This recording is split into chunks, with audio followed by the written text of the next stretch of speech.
Hi guys, मेरा नाम है अभिषेक और आज है डे 30 अपने पाइथन क्लास का। My name is Abhishek and today is the day 30 of our Python class. आज हम बात करेंगे पाइथन में पॉलीमॉर्फिज्म के बारे में। Okay, so we will talk about polymorphism in Python and let's go to the screen. Okay, जिन लोगों ने अब तक कंप्लीट नहीं किया है वो पुराने सेशन से वीडियो से यूट्यूब पे जो रिकॉर्डिंग है उसे कंप्लीट कर लेंगे डे 29 तक। जिन लोगों ने न्यू ज्वाइन किया है या फिर जिन लोगों ने अब तक कंप्लीट नहीं किया है, ओके और अब आपके लिए मैं शॉर्ट्स भी लेके आ गया हूँ जिसमें आप लोग छोटे वीडियो से सीख सकते हैं एक पर्टिकुलर टॉपिक को। जो पॉसिबल हो पाता है मैं उसके लिए शॉर्ट्स वीडियो भी बना दूंगा। Okay, so guys who have joined new here or if you have not completed yet, you can watch the recording until day 29 on the YouTube itself. Okay, and you can also learn now from YouTube video shorts. So moving on today class, आज हम समझते हैं Python में polymorphism को। Okay, सो polymorphism क्या होता है? सबसे पहले इसका जो मतलब होता है ये होता है कि ये बहुत सारे फॉर्म में हो सकता है, बहुत सारे अलग अलग टाइप्स में हो सकता है। ओके, और इसमें जो मेथड, फंक्शन या ऑपरेटर्स जो होता है मल्टीपल चीजों के साथ इसका यूज किया जा सकता है। पॉलीमॉर्फिज्म का मतलब ही है कि आप इस चीज का यूज मल्टीपल चीजों के साथ कर सकते हो, चाहे वो मल्टीपल ऑब्जेक्ट हो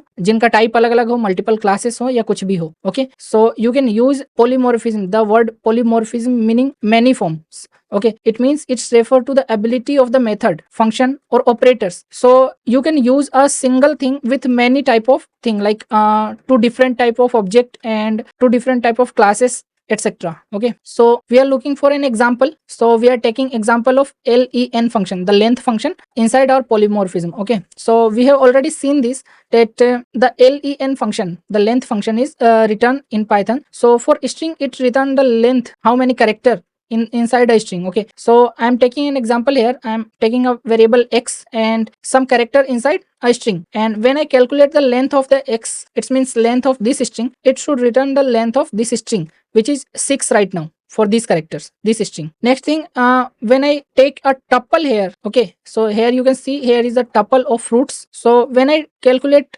len with same tuple, same function len function with the tuple, so tuple is different data type and string is different data type, but len function can be used at both places. Len return string, length of string for the string, and it return the number. Okay, here is 3 items total, so len function will return 3 inside these fruits because the tuple contain 3 items, and inside a dictionary it return key value pairs. Okay, so this dictionary have 2 key value pairs, so it will return 2 for this dictionary. When I print length of this dictionary, it will return 2. So I'm running the program and you can check the result. For the first one it returns 6 for the all 6 characters inside this string. For the second one it returns 3 for this tuple because this tuple contains 3 fruits, and for this dictionary it returns 2 because this dictionary contains 2 key value pair. Okay, so हम यहाँ पर example से समझते हैं। जैसे len function का example लेते हैं जो हमने पहले भी देखा हुआ है। तो इस एग्जांपल में हम देखेंगे कि हमने एक स्ट्रिंग को एक वेरिएबल में असाइन किया और उस वेरिएबल की लेंथ निकालने की कोशिश की। तो लेंथ निकालने के बाद हमें जो रिजल्ट मिला वो इस वेरिएबल का कितने कैरेक्टर इस वेरिएबल के अंदर वो मिला। ओके, उसके बाद हमने यहाँ पर एक टपल लिया, टपल में 3 फ्रूट्स हैं, और जब इसकी लेंथ निकाली हमने तो इसमें क्या हुआ, इसमें इसने टपल्स में कितने आइटम है उसका लेंथ निकाल के दिया। तो यहाँ पर देखो, यहाँ पर हम len फंक्शन को एक स्ट्रिंग के साथ यूज कर रहे हैं और इसी len फंक्शन को हम एक टपल के साथ यूज कर रहे हैं। इसका मतलब हमने 2 अलग टाइप के ऑब्जेक्ट के साथ इसको यूज किया, ये स्ट्रिंग और ये टपल। और अब यहाँ पर हम तीसरा जो यूज कर रहे हैं len फंक्शन को, वो एक डिक्शनरी है, तो ये तीसरा ऑब्जेक्ट है, ये अलग है बाकी दोनों से। ओके, तो यहाँ पर इसको यूज करने के बाद इसमें की वैल्यू पेयर को रिटर्न करता है, और जब हम इस प्रोग्राम को रन करते हैं तब फर्स्ट में हमें दिखता है कि इसकी लेंथ जो 6 है इस स्ट्रिंग की, वो रिटर्न हो गई यहाँ पर। उसके बाद इस टपल की जो लेंथ है, इसमें जो आइटम है 3 है, वो 3 रिटर्न हो गए, और लास्ट में डिक्शनरी में 2 की वैल्यू पेयर हैं तो वो 2 रिटर्न हो गए। बट इसका मीनिंग क्या हुआ ओवरऑल? ओके, तो हमने len फंक्शन का एग्जांपल लिया, यहाँ पर हमने समझा कि डेटा टाइप यहाँ पे डिफरेंट है, और डिफरेंट डेटा टाइप होने के बाद भी हम उसी फंक्शन का यूज करके अलग अलग काम कर सकते हैं। ओके, सो सेम फंक्शन हमारे को अलग अलग चीजें रिटर्न करके दे रहा है। So here is the same function len function is used with a string, a tuple and a dictionary, but it returns different value, different type of result with each, but we can use the same function len, the length function, with all of this, and this is called polymorphism because we are using with many other things, not only one. It can use with 3 different method, function or operators or anything else. Okay, so I hope this is clear to you. यहाँ तक आपको clear है तो ऐसे type कर दो, type ऐसे if clear until here. Okay, so moving on, next thing we will use in this inheritance with polymorphism. So if you already seen inheritance class. If you already attended inheritance class type 1, if you not attended type 2. अगर आपने inheritance पढ़ लिया, उसका class attend कर लिया तो 1 type कर दो, नहीं तो 2 टाइप कर दो. ओके, मूव ऑन करते हैं. इसमें इनहेरिटेंस हमने समझा था कल के सेशन में, लास्ट सेशन में हमारे, आई थिंक 2 सेशन पहले हमने समझा था इनहेरिटेंस के बारे में. उसमें चीजें ये थी कि कैसे एक पेरेंट क्लास बना के चाइल्ड क्लास को इनहेरिट कर सकते हो आप. इसमें इसी को यूज करके और हम पॉलीमॉर्फिज्म का भी यूज करेंगे कि देखेंगे अलग अलग चीजों में कैसे काम करता है. तो इनहेरिटेंस क्लास पॉलीमॉर्फिज्म. सो यहाँ पे व्हीकल नाम से एक ऑब्जेक्ट बनाया, एक क्लास बनाया हमने व्हीकल नाम से. व्हीकल नाम के क्लास में हमने 2 मेथड डिफाइन किए. एक इनिट मेथड जो कि ऑलरेडी व्हीकल नाम के क्लास में इसको असाइन करने के काम में आ रहा है, इन प्रॉपर्टीज को असाइन कर रहा है ये. ओके, और दूसरा हमने एक और मेथड डिफाइन किया मूव के नाम से. यहाँ पे हमने एक सिंगल कीवर्ड रिटर्न किया, सिंगल स्ट्रिंग मूव. ओके, इसके बाद ये हमारा पेरेंट क्लास है. पेरेंट क्लास जो नॉर्मल क्लास होता है वही होता है.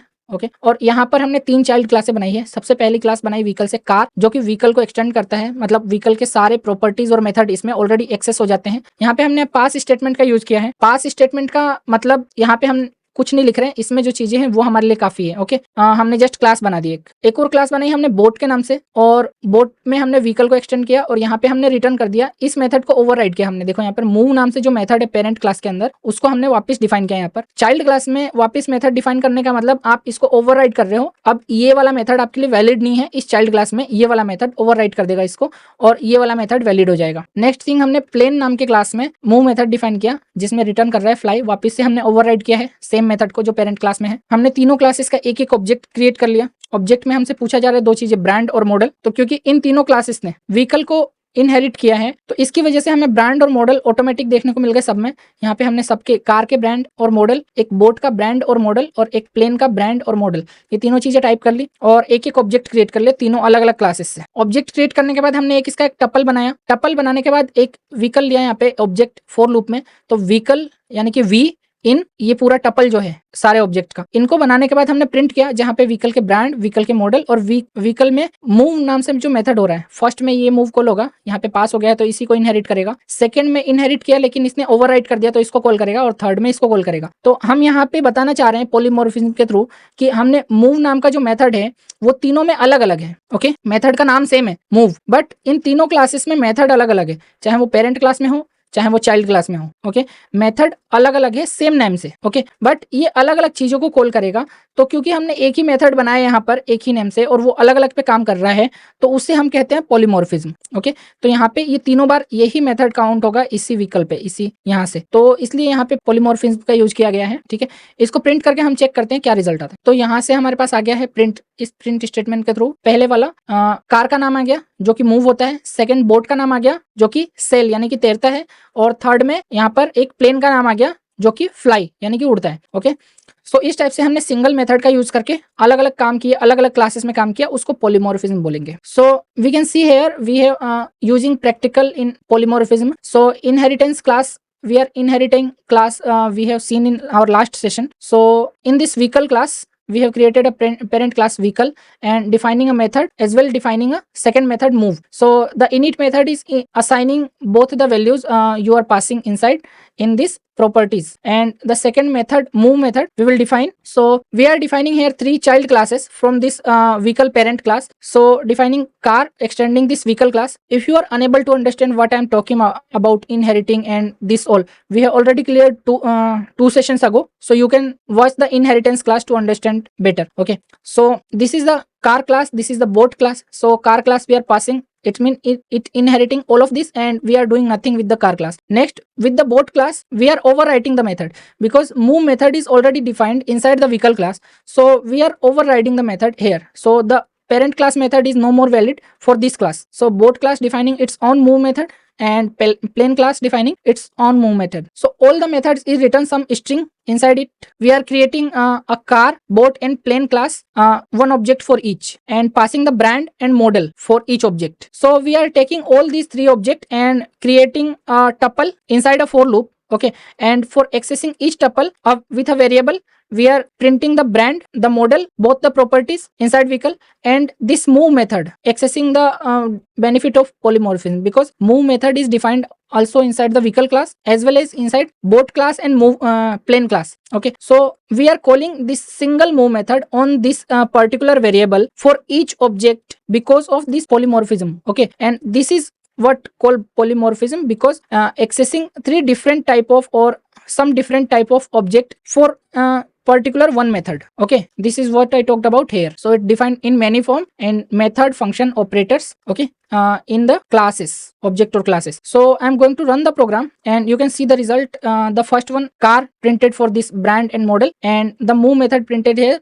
move, because inside parent we can see the it return move. And the second one for this boat, it overwriting move method and it's showing here the brand, the model, and this move method saying sail, it means it's sail on the water. And the third one is brand and model, again it's fly, so it's fly in the air. So I hope this is clear that what is polymorphism here. Okay, we can use it with many object with a single function, single method in many different type of object. So I hope this is clear to you. If all clear, type AC. अगर आपको यहाँ तक clear है तो AC type कर दो. Okay, सो आज का सेशन शॉर्ट था क्योंकि हमें एक ही टॉपिक को समझना था और ये हमें समझ में आ गया पॉलीमॉर्फिज्म क्या होता है. अगर आप ये वीडियो यूट्यूब पे देख रहे हो तो सब्सक्राइब कर लो चैनल को और लाइक करके शेयर कर दो वीडियो उन लोगों के साथ जो पाइथन को फ्री में लाइव क्लास में सीखना चाहते हैं. So if you are watching on YouTube, subscribe the channel, like the video and share with those people who want to learn Python for free in live classes. Thanks for watching. Good night.